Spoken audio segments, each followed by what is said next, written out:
मानवी नाम की लड़की अपने माता पिता के साथ रहा करती थी। मानवी बहुत ही ज्यादा जिद्दी और निडर लड़की थी। वो किसी से नहीं डरा करती थी। वो हमेशा भूतों की कहानियां सुना करती थी। मानवी के ही पड़ोस में दो लड़कियां रहा करती थी। अनन्या और श्रद्धा दोनों ही मानवी की बहुत ही अच्छी दोस्त थी। मानवी के गांव में ही एक घर था जिसमें एक बुजुर्ग पति पत्नी रहा करते थे। दोनों एक दूसरे से बहुत ही ज्यादा प्यार किया करते थे। धीरे धीरे समय बीतता है और उस बुजुर्ग की पत्नी का निधन हो जाता है। अपनी पत्नी के निधन के बाद मदन बहुत ही ज्यादा उदास हो जाता है और हमेशा उसके ख्यालों में ही रहता है। और अपनी पत्नी की याद में उसने भी खाना पीना सब त्याग दिया था, जिसके कारण कुछ समय बाद उसकी भी मृत्यु हो जाती है। दोनों पति पत्नी के मृत्यु के बाद उनके घर में उस बुजुर्ग आदमी की आत्मा दिखने लगती है, जिसे देखकर लोग घबरा जाते हैं। ये खबर पूरे गांव में आग की तरह फैल चुकी थी। अरे संध्या, तुम्हें पता है हमारे पड़ोस में जो वो बूढ़े पति पत्नी नहीं रहा करते थे, जिनकी मृत्यु हो गई? सुना है उस बुजुर्ग आदमी की आत्मा उस घर में अभी भी भटक रही है। अरे शुभ शुभ बोलिए, ये क्या बोल रहे हैं आप कि उस बुजुर्ग की आत्मा भटक रही है? मुझे तो भूत प्रेत से बहुत डर लगता है। अब क्या होगा हमारा? बगल में ही उनका घर है, मुझे तो बहुत डर लग रहा है।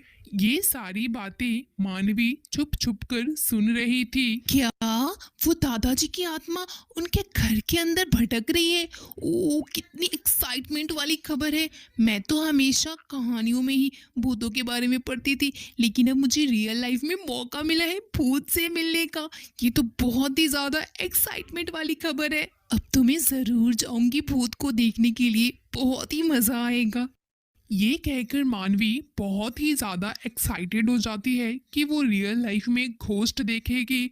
अगले दिन वो अपनी दोस्त अनन्या और श्रद्धा के पास जाती है। तुम दोनों को ये बात पता है? हमारे पड़ोस में जो दादाजी रहते थे ना, जिनकी मृत्यु हो गई, पता है उनके घर में ना उनकी आत्मा भटकती है। ये कितनी मजेदार बात है ना, हमें रियल में एक भूत देखने को मिलेगा। मैंने क्या सोचा है, हम ना आज रात मम्मी पापा के सोने के बाद ना उनके घर चलेंगे और भूत को देखेंगे। प्लीज तुम दोनों मेरे साथ चलोगे ना? अरे नहीं मानवी, हम नहीं जाएंगे। अगर हमारे मम्मी पापा को ये बातें पता चली ना, तो वो हमें बहुत डांटेंगे। और मेरी मम्मी तो कहती है कि हमें ना भूत वगैरह से हमेशा दूर रहना चाहिए।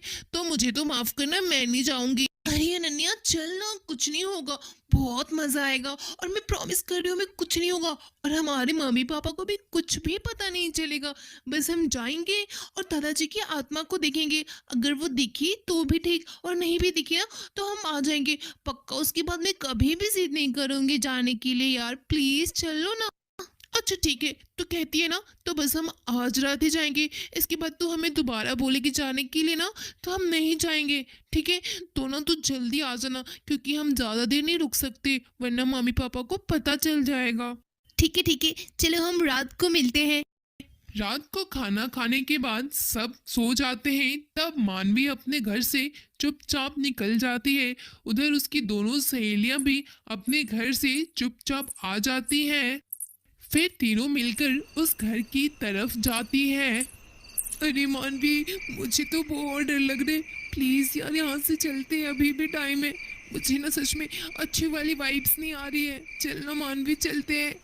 यार तू डर मत, दादाजी ना बहुत अच्छे आदमी थे, और भूत बनने के बाद भी ना ये अच्छे आदमी होंगे और हमारे साथ कुछ भी नहीं करेंगे। तो तू ना अब डरना बंद कर। मानवी के ऐसा कहते ही पूरे रूम के अंदर धुआं उठने लगता है और देखते ही देखते दादाजी की आत्मा कमरे के अंदर आ जाती है। चले जाओ, चले जाओ यहाँ से, चले जाओ। तुम्हारी हिम्मत कैसे हुई मेरे घर में आने की?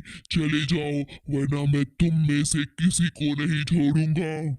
मेरी पत्नी को पसंद नहीं कि कोई हमारे घर में आए और हमारे घर की चीजों को छुए। तुम लोग यहाँ से जाते हो या मैं तुम लोगों को कच्चा चबा जाऊं। चले जाओ।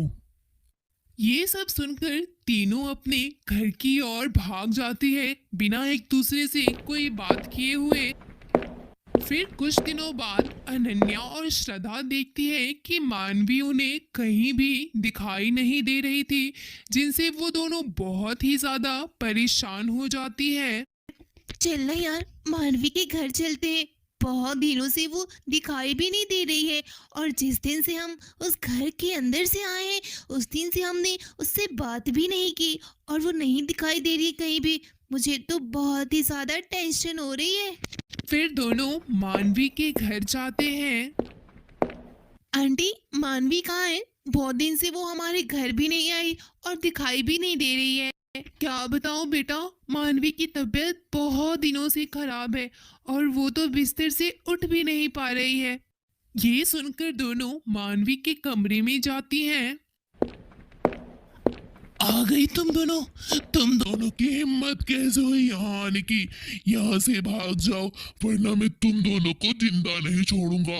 और तुम्हारी हिम्मत कैसे हुई थी मेरे घर आने की? दोबारा मेरे घर के अंदर मत जाना तुम दोनों।